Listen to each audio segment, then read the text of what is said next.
Good afternoon, dear friends. As we all know, this is a period of transition for the United Nations. The handover from one Secretary General to another is approaching. Many assessments of our work are being written and debated. At such a time, I thought it would be good for us to go back to the beginning and hear about our origins.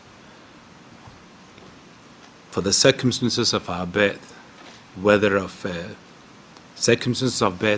people, institutions, or ideas, can be quite illuminating, especially if revisited from the vantage point of age and experience.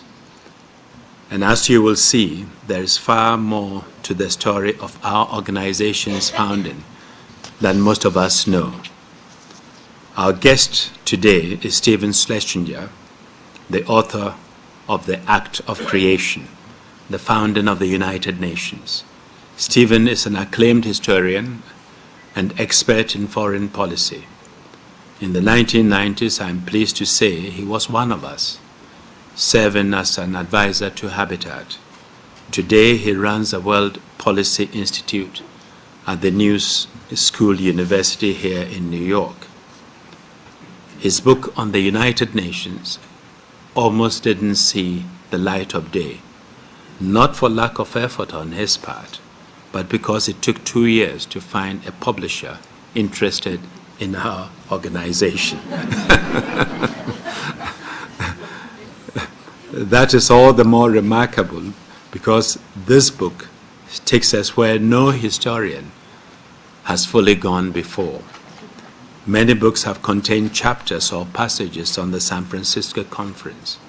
Some participants have mentioned it in their memoirs, but there has never been a comprehensive account dedicated solely to this landmark effort.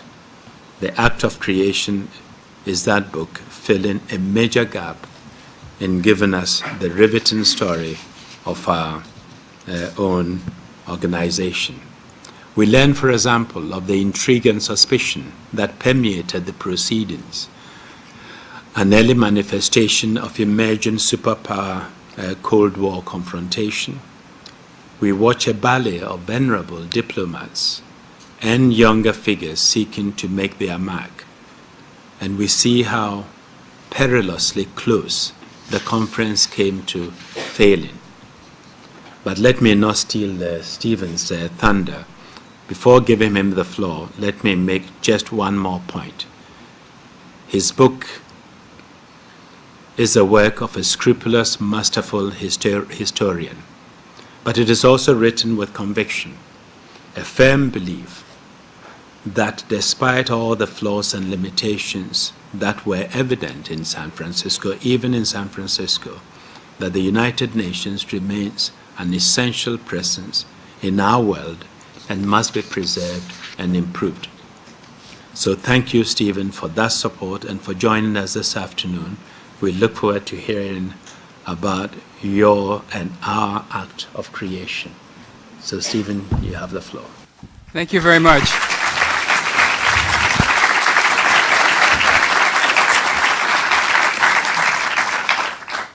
There are some seats up front here. Why don't you come and sit, please?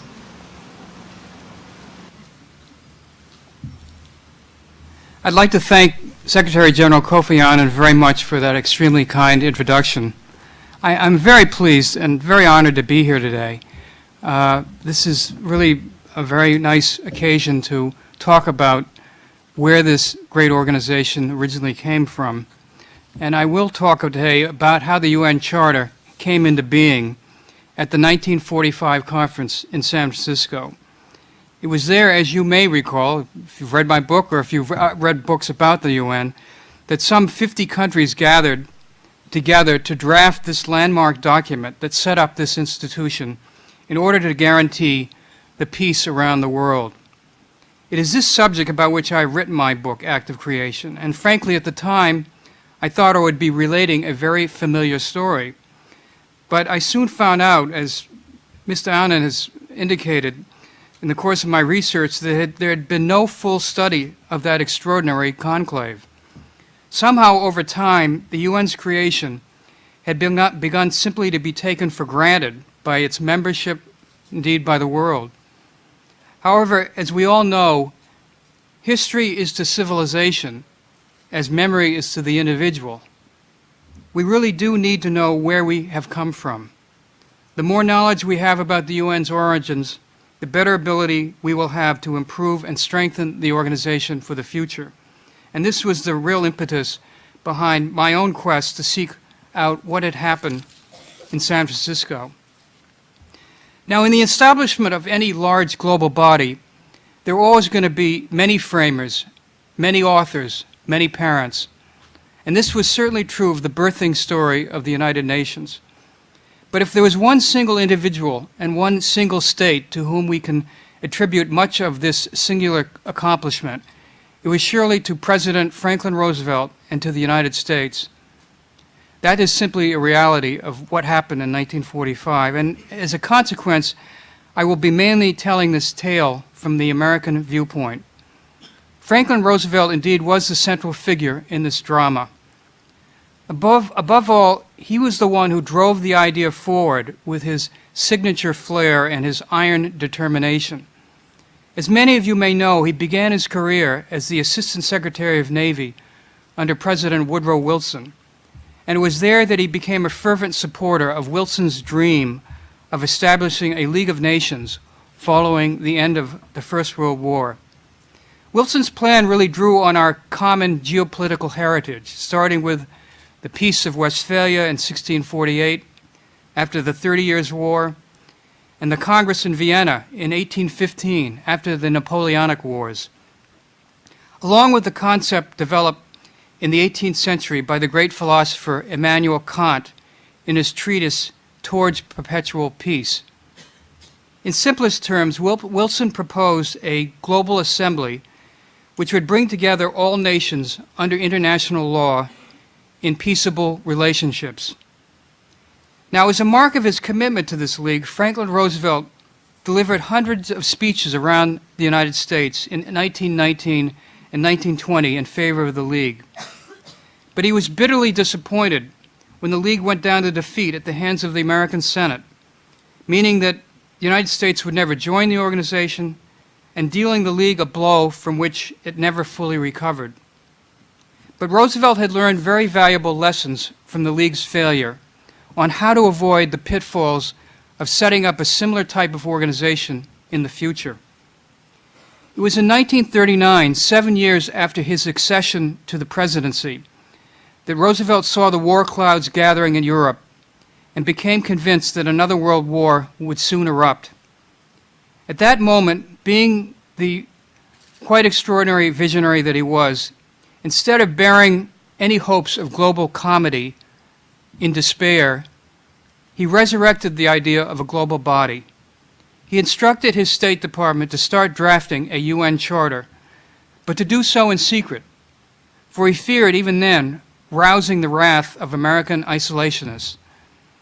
And then, during the entire 5 years of the Second World War, he and the State Department, with the help of members of Congress, worked out the primary principles for this organization. But Roosevelt first had to overcome the objections of his closest wartime allies, the British and the Soviet Union. Winston Churchill and Joseph Stalin both told him that they preferred, instead of a centralized UN, they preferred a series of regional councils to run the world, one in Europe, one in the Americas, one in Asia, one in Africa, and so on. However, Roosevelt stuck to his concept of a single all-encompassing organization, and it was his idea that ultimately prevailed. All of the leaders, though, supported the idea of collective security, the idea of states coming together around common ideals to defend themselves against aggressors. It was Roosevelt's keen insight, though, to make further changes in the UN structure based on his unhappy experiences with the League of Nations. And eventually, he drew in both Stalin and Churchill to agree to a mix of idealism and realism in devising the new operational framework of the world body. Now, on the idealistic side, there was now going to be a General Assembly, which would be the forum in which all states, no matter what their size or wealth, would have the right to speak, as well as the right to cast an equal vote with other nations, and to control the UN's budget, and to gain the UN's legal protection against meddling in their domestic affairs. The Assembly's resolutions, nonetheless, would not be binding on member states, though they would carry immense moral force.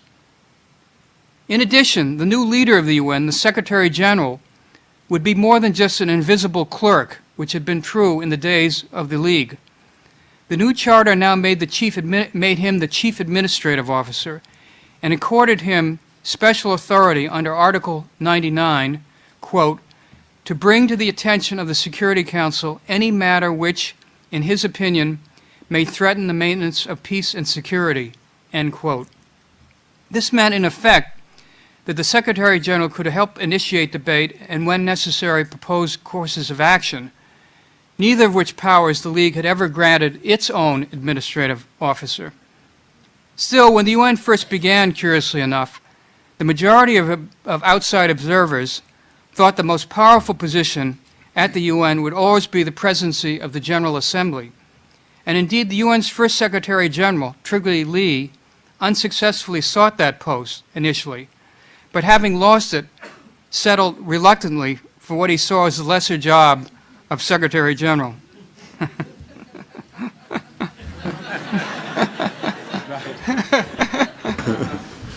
Now, on the realist side, the UN Charter attempted to reflect the political realities of the era. The Charter granted 5 states, the United States, the Soviet Union, China, Great Britain, and France, permanent status on the UN's Security Council, and most importantly, the veto. And then, of course, all the signatories to the UN Charter, all the member states, were now obligated to follow any Security Council decision, which represented a truly dramatic change from the old League, where its edicts were adhered to only on a voluntary basis. Now, the argument behind this provision of the veto was that only these 5 countries could supply the military troops, the equipment, and financing to undergird UN enforcement actions. But it was also a means to end the old ways that the League had conducted its business, where every nation had the veto in the League, and one rogue state could stop any action it disliked. Well, finally, Roosevelt had one other motive in mind. He wanted to assure that the American Senate would pass the Charter. And in his view, the only way he could do that was to guarantee that the U.S. have a veto in the final accord. Well, needless to say, the veto was a highly controversial decision at San Francisco, as of course it remains highly controversial today. Many smaller nations objected at the time to the limiting of the veto to only 5 states, or in fact, to the existence of any veto at all.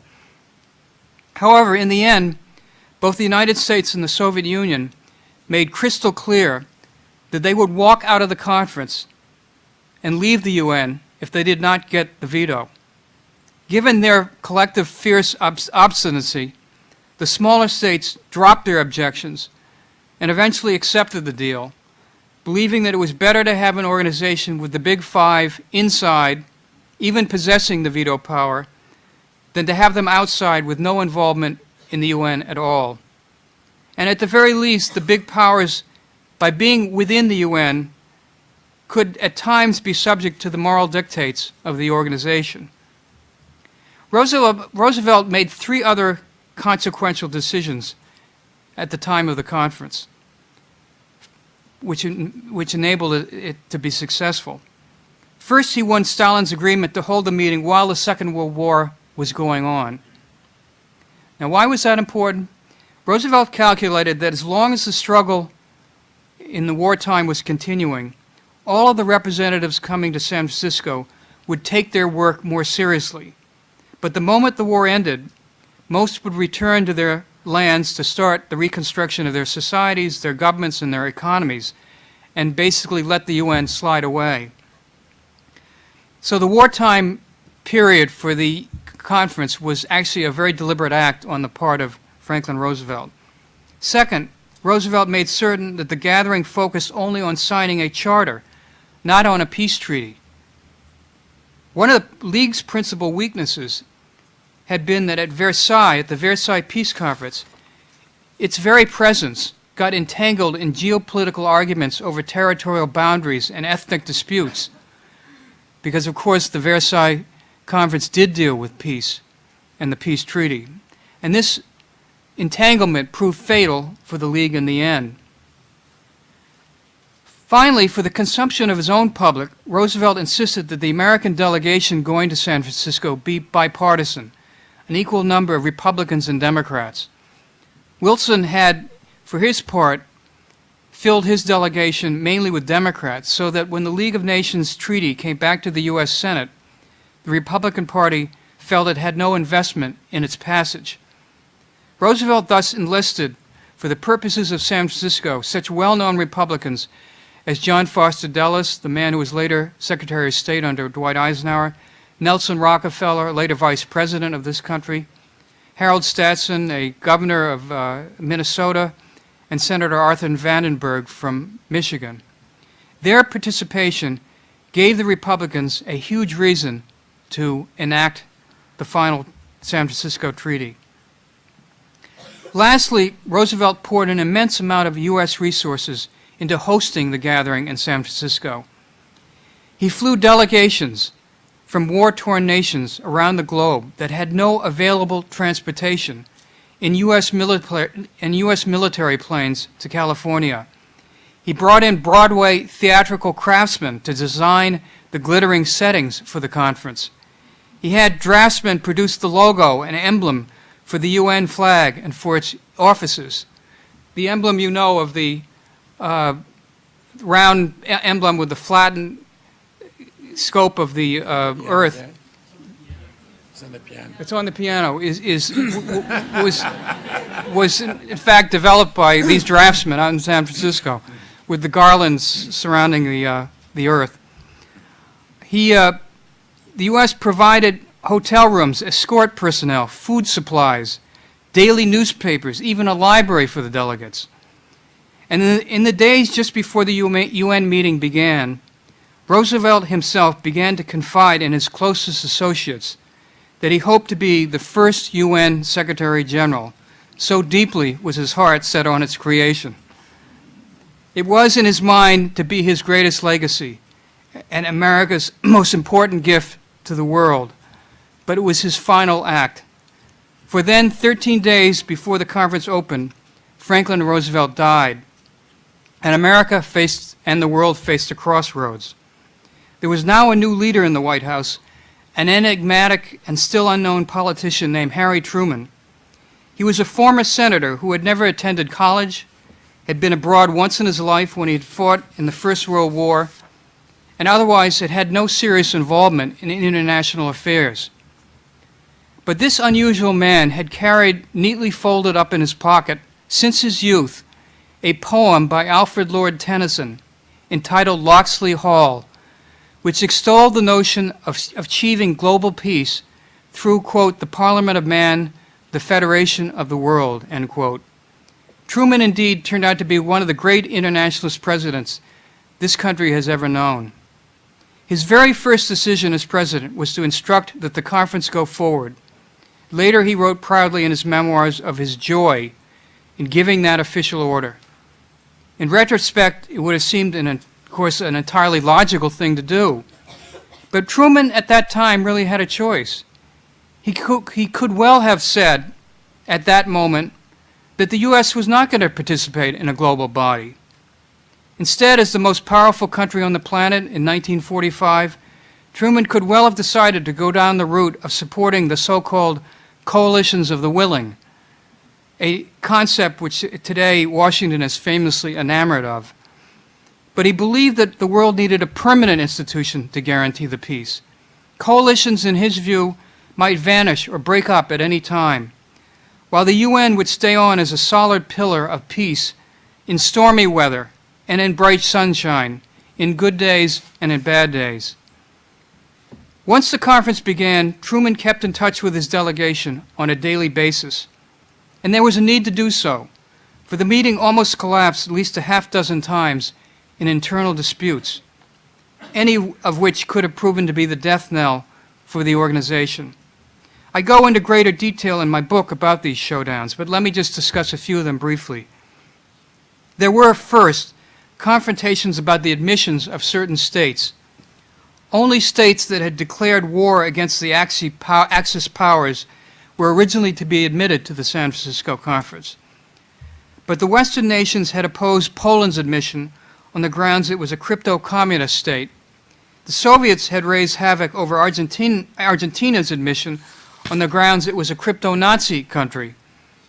However, after painful and very public struggles, both nations were finally allowed membership in the UN. There was also another very public tussle over whom should be the president of the conference. Normally, the host nation has the presidency, in this case, the United States. But the Soviet Union wanted all 5 veto states to share in the leadership.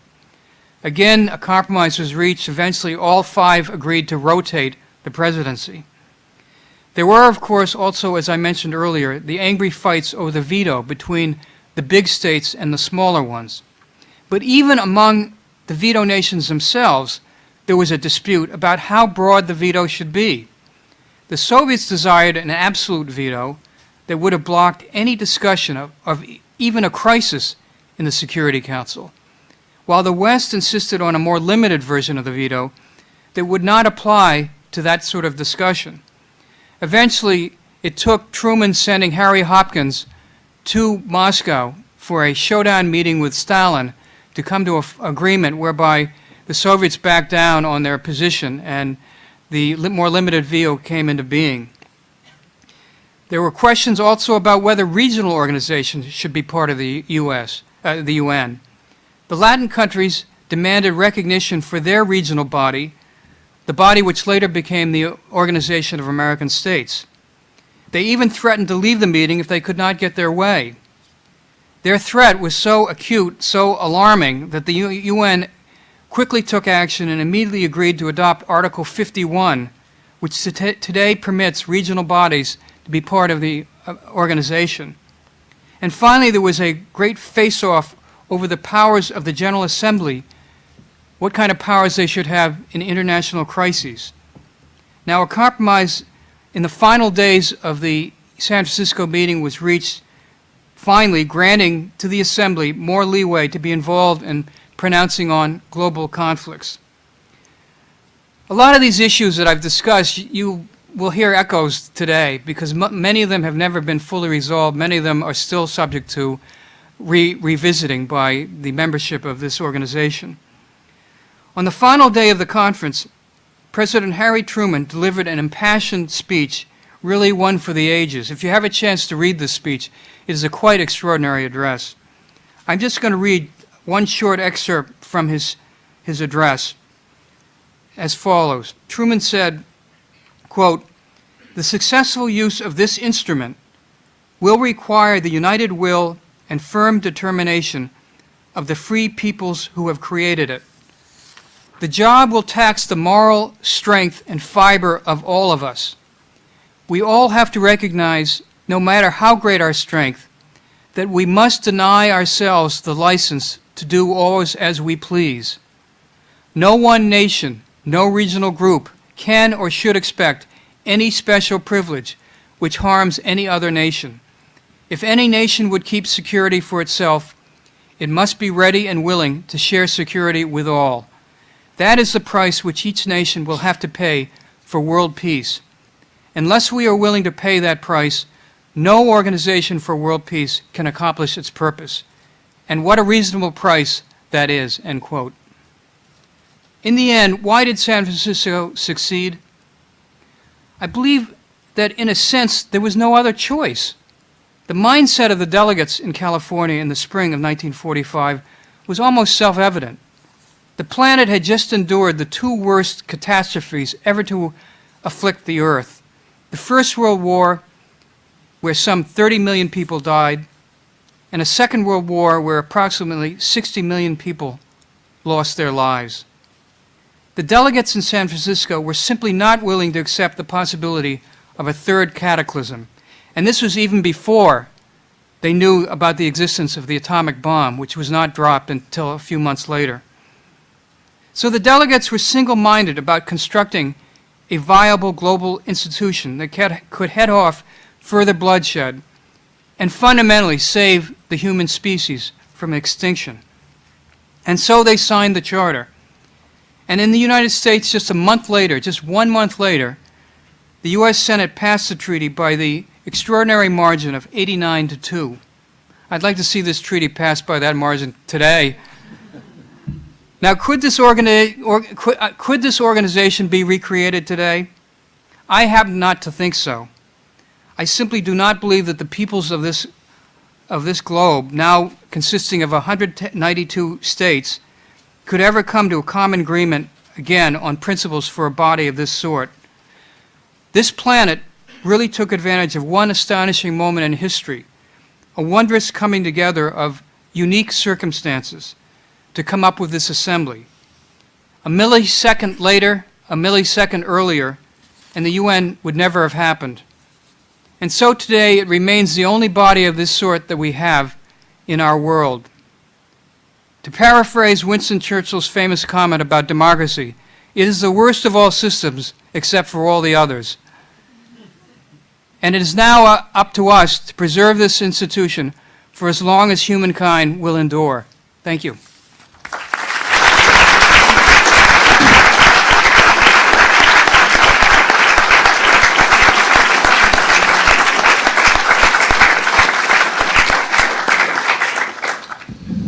Thank you very much, Stephen. Dear friend, Stephen has agreed to take some questions or comments. Yes, Ambassador. I happen to be Ukrainian ambassador for representative. I read your book some time ago, and I remember very vivid passages on another hustle, the participation of Ukraine and Belarus in San Francisco conference. So maybe briefly, just your comments on that long history. And the second question is, as of today, how do you look at the Security Council controversy? I mean, the reform, is there a need? And how do you assess the veto as of today? Thank you. The question was about the issue of Ukraine and Belarus and whether they should have been admitted as a part of the delegations coming to San Francisco in 1945. The controversy goes back to the Dunbarton Oaks Conference, which had happened a year earlier, when the Soviet Union insisted on having 16 votes that would comprise all the different ethnic and other divisions of the then Soviet Empire. The United States and the West opposed that on the grounds that the Soviet Union should be no different than the United States and Great Britain and France. They should only have one vote. The Soviets quite rightly pointed out, though, that the British had a Commonwealth, and that could consist of 12 or 13 votes. The French had their own colonies. The American government probably had a lot of the Latin votes. So there was a lot of discussion about how many votes each of these veto powers should have when San Francisco rolled around. In the end, at one point, Roosevelt was convinced by his aides that if the Soviet Union was going to demand 16 votes, the United States should have 48 votes, representing the 48 states. Finally, he withdrew that, realizing that was starting to get embarrassing, this whole issue of numbers. And at Yalta, finally the Soviets pulled back and agreed. There was an agreement they came to, which is that they would get Belarus and Ukraine as 2 additional votes in addition to their own vote in exchange for dropping their insistence on 16. The reason given at the time was both that Belarus and Ukraine had been involved and shed so much blood during the Second World War that they deserved membership in the body. And so that became the deal that was worked out between Roosevelt and Stalin. However, it was a secret deal, and it only about a month or so before the San Francisco conference began, the deal leaked out and caused a great deal of controversy in the United States that the Soviets were getting 2 extra votes. But Roosevelt kind of waved it away and said, well, this is being his realistic side of things. He said, listen, it's all in the General Assembly. Those votes don't count anyway. And that was the way it finally was resolved. But anyway, that's a whole other issue. On the question of the veto power, I think this is an issue that is revisited periodically in the UN, and I think it deserves to be revisited. Clearly, the argument is that in 1945, the power structure of the globe at that time was very much different than the power structure today, and therefore, to give the UN Security Council more legitimacy, it would be very important to reflect the changes in distribution of power that are that are now occurring in our current time more fairly on the Security Council itself. The problem, of course, is how do you come to a compromise? How do you get an agreement which expands the Security Council and brings in more permanent members?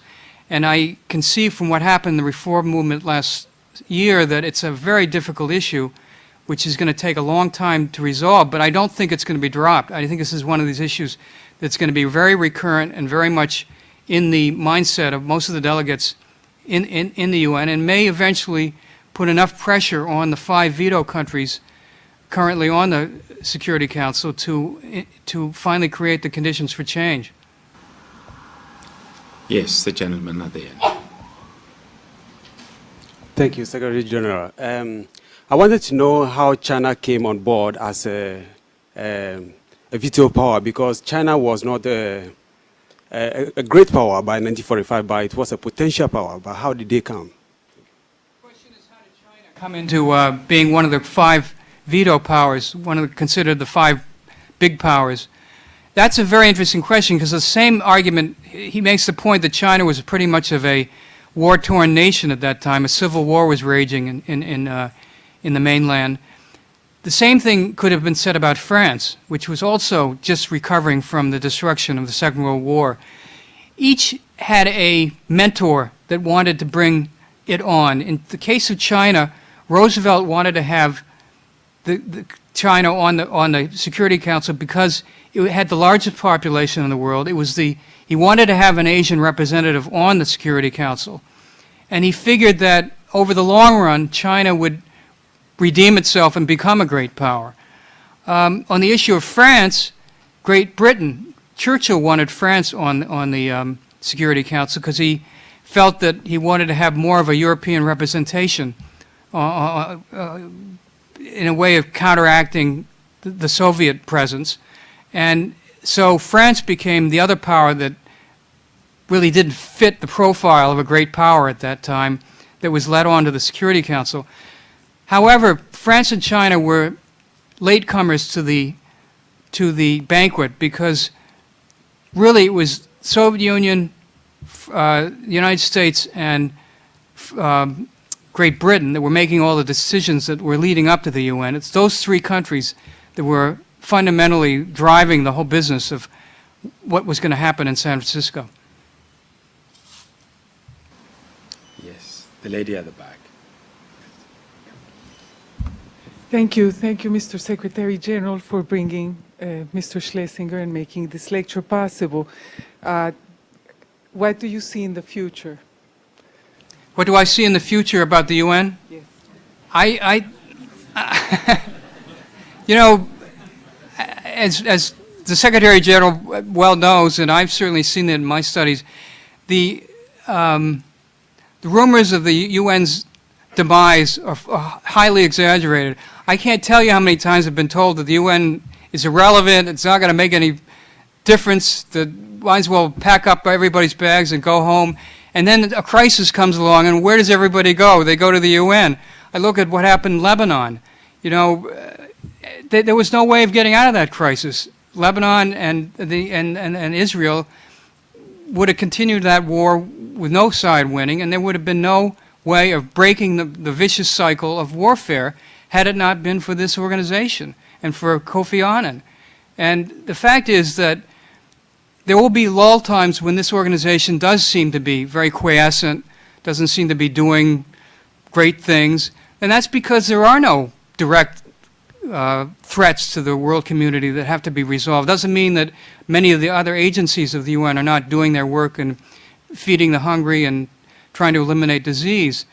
But if you took the UN today away, what would you have? Who would be responsible for the 19 peacekeeping missions that are going on right now? Who would be trying to resolve crises that otherwise might spiral out of control?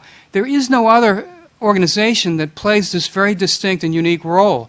And so I think even the Bush administration has come around to finding that the UN is a useful vehicle for trying to achieve ends that otherwise it could not achieve. So my feeling is very positive about the UN. I think it has a role to play. I think it takes on more and more responsibility. The Peacekeeping Commission, the Democracy Fund, the new Human Rights Council, rather than shrinking in size or in proportions, it's actually grown in both influence and authority. And I think that's going to continue because crises are never going to go away. Yes, the gentleman in the sweater.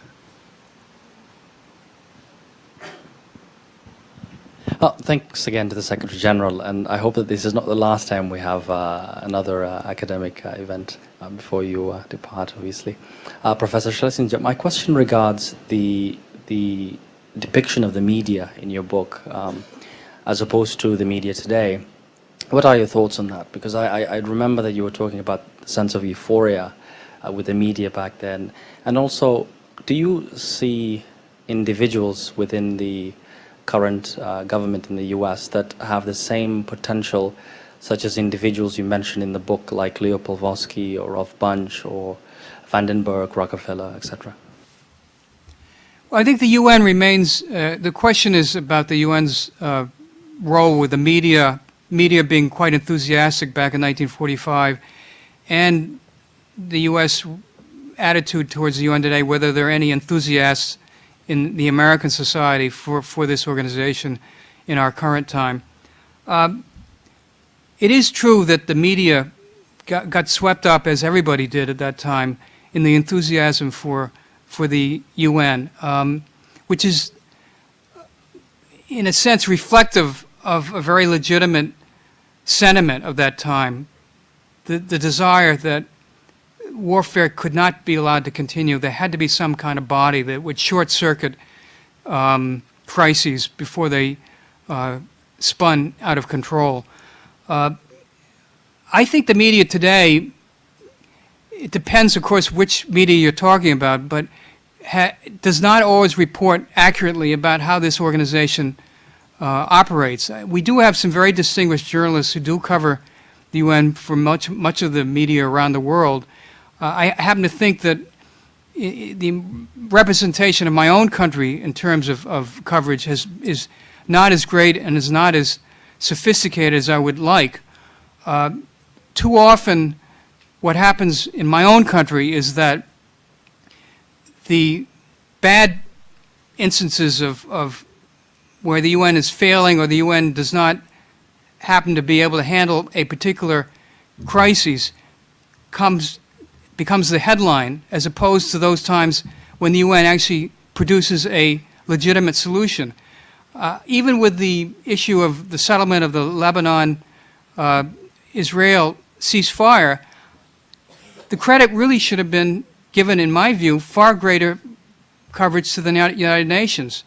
Once the ceasefire was put in effect, people went on to other issues and it was kind of forgotten.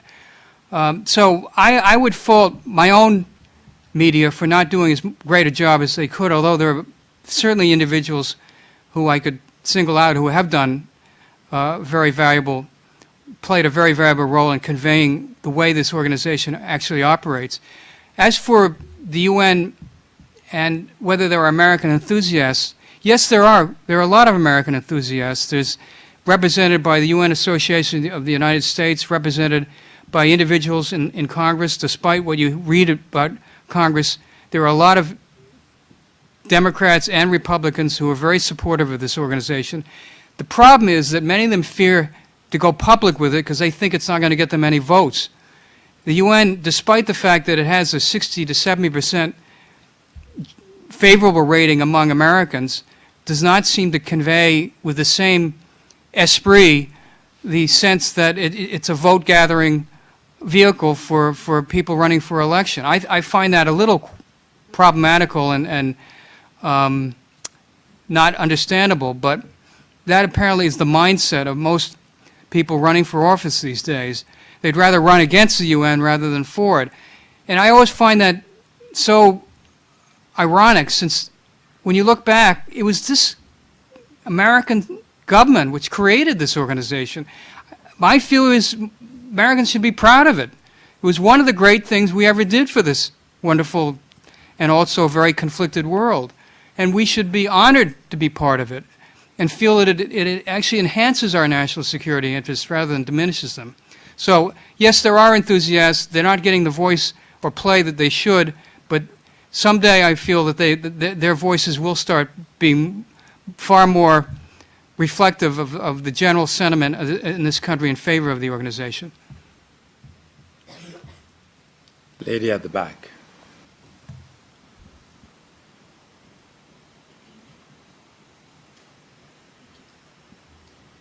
Thank you, Secretary General, for this lecture and for all that you've organized, and Professor Schlesinger.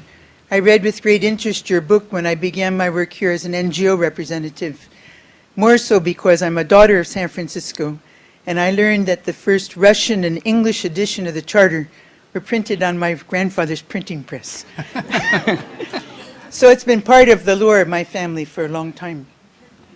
But I was fascinated in your book how you recounted how FDR saw the importance of engaging civil society in the development leading up to the UN. May I ask you to say a few more words about that, please? Thank you. One of Roosevelt's great innovations was to permit the participation of NGOs in the proceedings in San Francisco.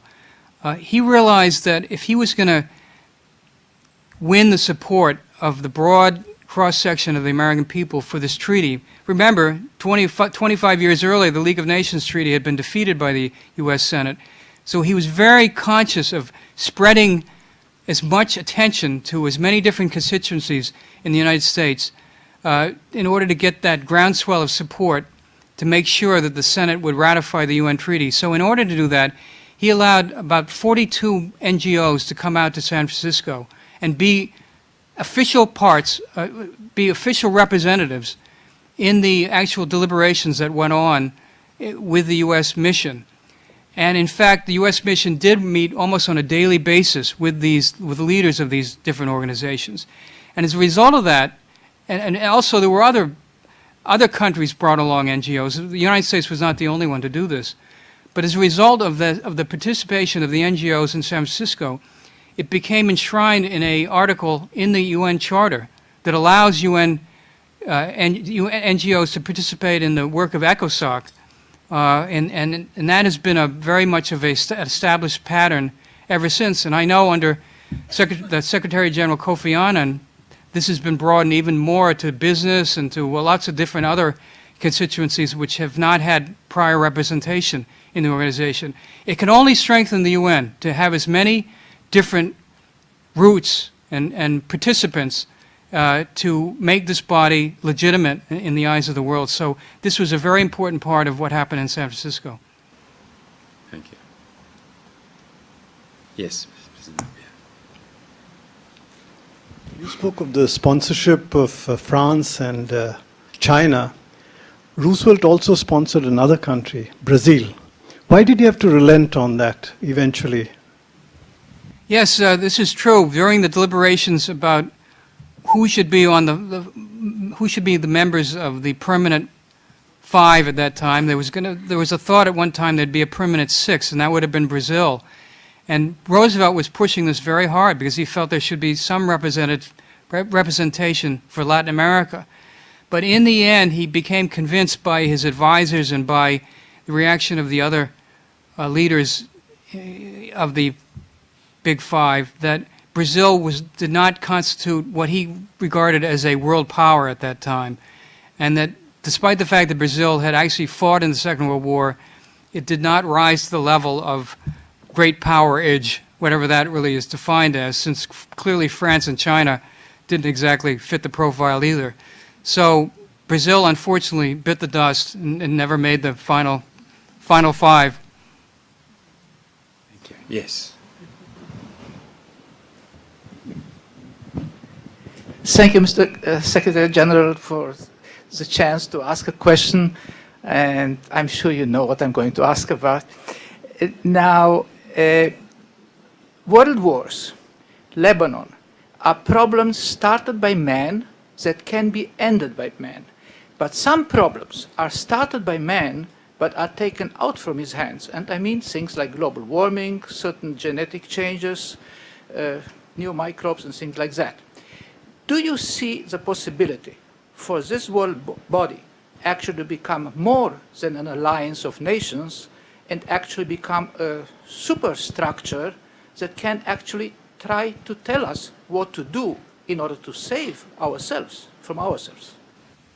Well, I think the question really boils down to whether you can see this as a kind of world government.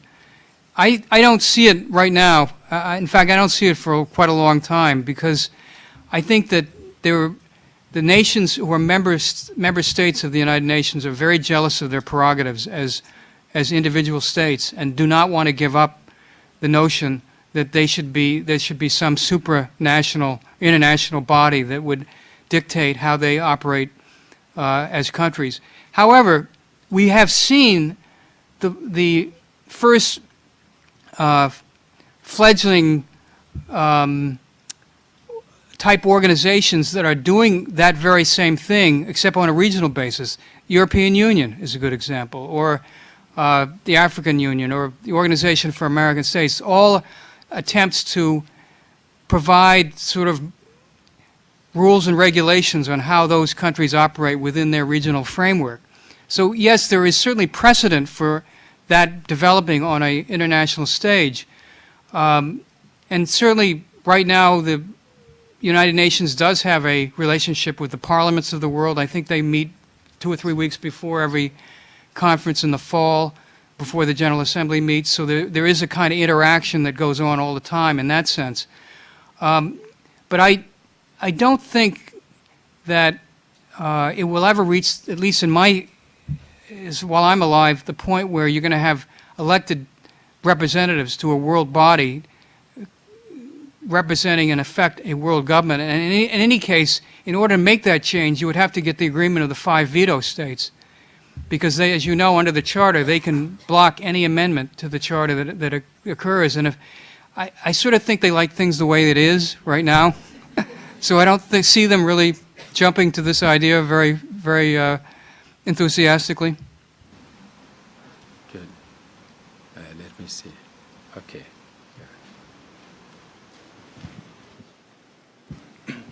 Right. Thank you both very much.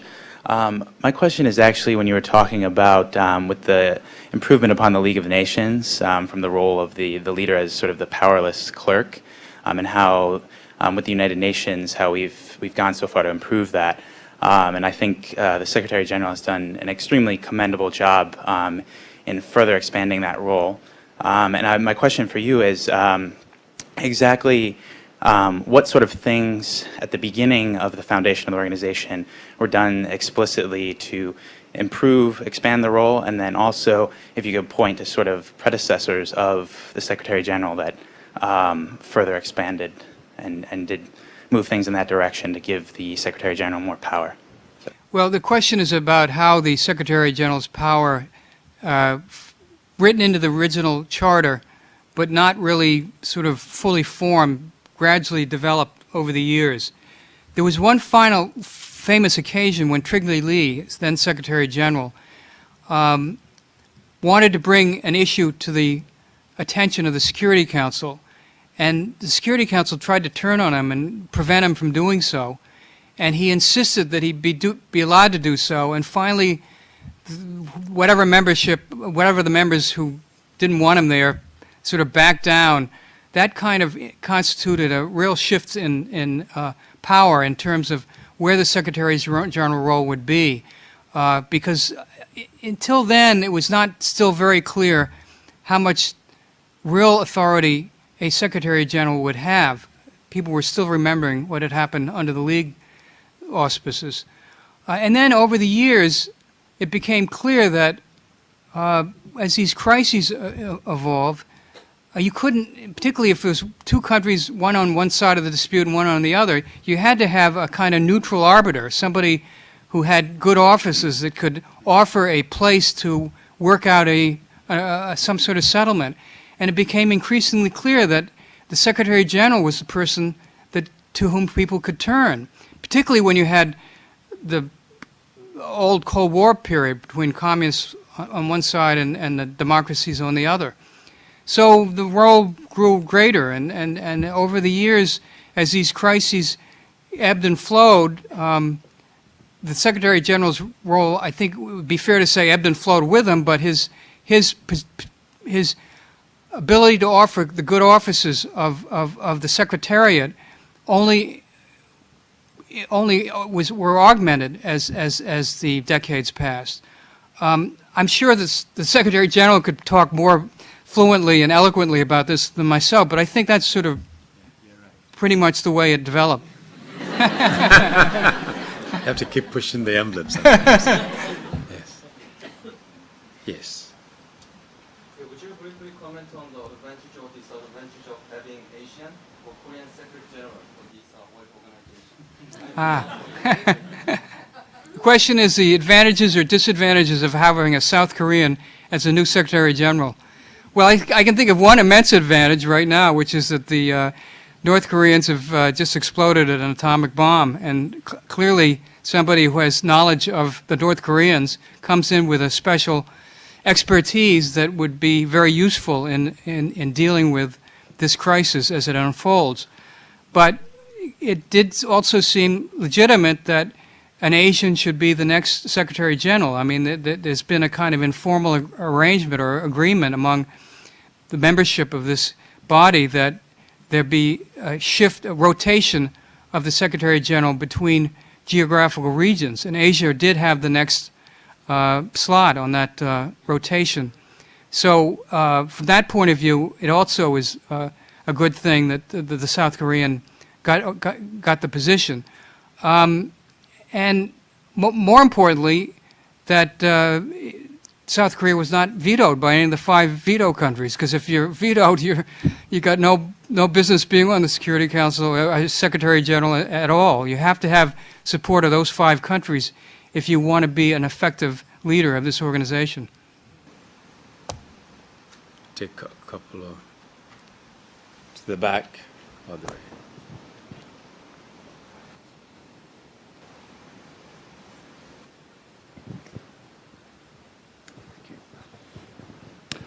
Thank you, Mr. Secretary General, for this lecture today and, in fact, the entire series. They've been very interesting.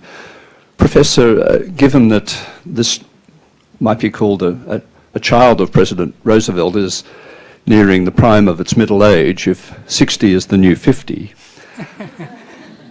can we gain any insight from history and writings at the time as to what President Roosevelt might think of the organization as it has developed, and whether there's any insight into how the organization might consider reforming itself, assuming that the structure and management practices have evolved a great deal from what was in place in those heady early days. From my reading of Ralph Bunche, it seemed that there was very much a can-do feeling, that anything was possible, and there was probably much less formality than necessarily adheres to this mature organization today.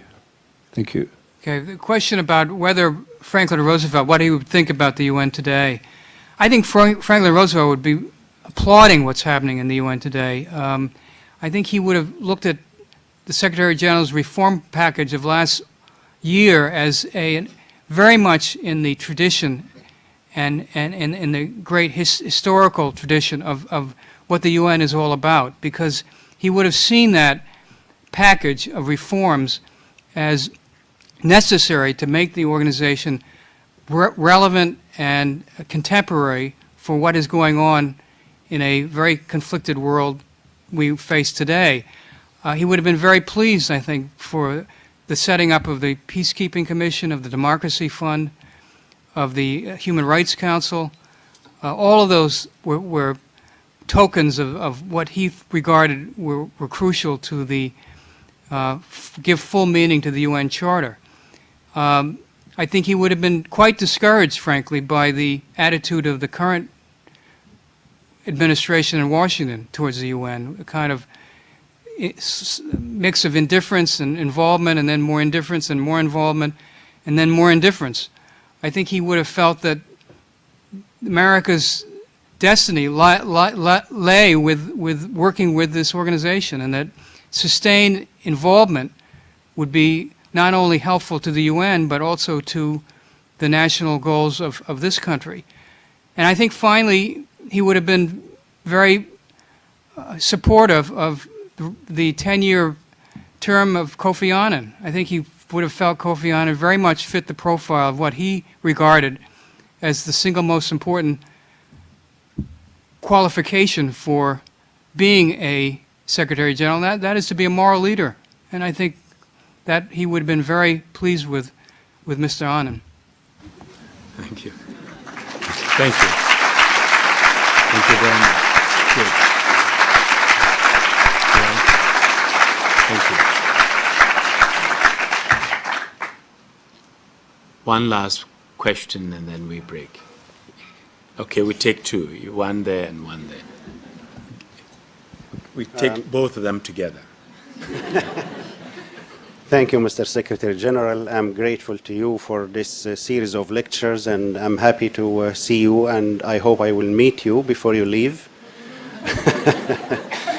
The professor, on account of your erudition and thorough knowledge of the topic at hand, I don't regret missing my lunch in Ramadan. Back to the topic of veto. You said that the League of Nations, every nation had a veto and a rogue nation could use it left and right.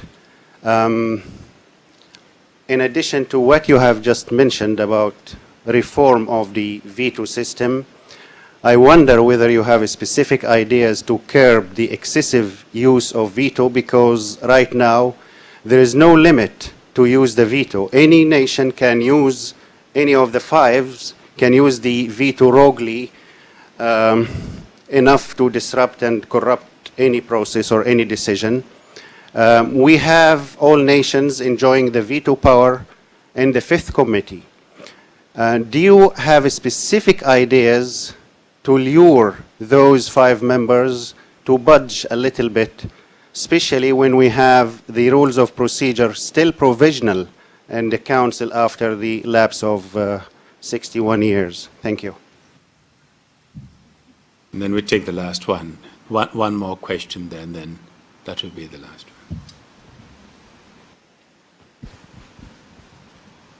Thank you very much, Mr. Secretary General. And my question was in regards to the drafters of the UN Charter, perhaps maybe whether they envisioned the Charter to be more like a living document which could adapt to the realities of the world, similar to a national constitution, or whether it would be something to embed the realities of what was going on, or the power relations of 1945.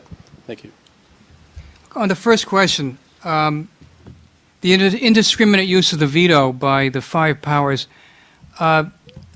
yes, you know, the veto is a quite extraordinary weapon. I mean, when you look at the Charter, you pretty much can, except for blocking discussion on the Security Council, you can, where you're not allowed to use the veto, you can pretty much do a lot of damage to this organization if you wanted to. Or you can certainly prevent a lot of things from happening. I think the discussion of the veto will not end, and certainly has not ended, just because the reforms didn't work out last year. There's already been some discussion about having semi-permanent membership, 10-year membership. Some of the reforms that came out that were proposed by Kofi Annan's high-level reform commission go along those lines. And they certainly are still under discussion. And they could be a kind of bridge of a kind of short-term variety leading to basic changes in the veto much further down the line. So I wouldn't rule out the fact that you might have some movement in terms of surely adding on 4 or 5 additional 2-year rotating positions, but at the same time 5 or 6 semi-permanent positions which would last for 10 years, and then there'd be elections for the next round of semi-permanent memberships. And that could be a way of gradually changing the structure of the Security Council to make it more reflective of the actual distribution of power around the world today. On the other issue, how the UN Charter was put together, I think it was done deliberately in very general type terms, because I think the founders realized that, like any constitution, it was going to have to adjust to the exigencies of every new age, and that every new decade made different demands on the body. And therefore, if you look at what the Charter says and what the UN has actually done, just for example, from the point of view of the Security Council, there have been many undertakings that the Security Council has endorsed that are not even mentioned in the original Charter. Peacekeeping, nation building, training of military troops, the use of constitution writing. The list actually is quite endless. All of these are concepts that were never originally part of the UN Charter, but have developed out of the needs of the community, the world community, at any particular time over the last 61 years. And that is the great strength of this Charter, that it is flexible, that it is elastic, that it can respond to the needs of every new generation. And it's one of the reasons why, unlike the League of Nations, the UN Charter is still very much relevant and very much a strong institutional document, even 61 years after its founding in San Francisco in 1945. Thank you very much, Stephen. I think you would all agree with me that it's given us a lot to chew on, and it's wonderful to come back periodically to sit and look back to where you've come from and looking at the art of creation, the ideas of the founders and what they have set out to achieve, and for us to look at it in terms of where we are and if we've lived up to their expectations and to the ideals. And again, to discover that some of the very debates that were taking place at the time of the founding of the organization are still going on now. We take, for example, the discussions of the veto, whether veto can be justified and whether it should be limited to 5, whether it should be taken away from them or additional vetoes be created. The role of the General Assembly and the Security Council, this debate is still going on. And some of these issues will be with us for a long time. But I think what is important and what Professor Schlesinger's discussions have brought home to us is that we live in a dynamic world and in a dynamic society. And as an organization, we need to adapt. And we have proven that over the years, we have been able to adapt, interpreting the Charter, bringing in new area, expanding into new areas to cope with the realities of the day.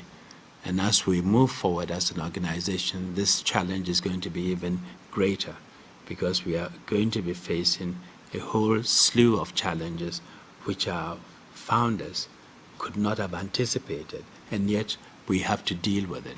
So we have to be creative and imaginative enough to be able to tackle them and still remain within our charter. So I think you would join me after 2 years of discussion about reform, transforming the UN, in thanking Professor Schlesinger for joining us this afternoon to take us back to the beginning. And really it's important to have a sense of history, because without a sense of history, you cannot have a sense of vision. So let's thank Professor Schlesinger for his time. Thank you.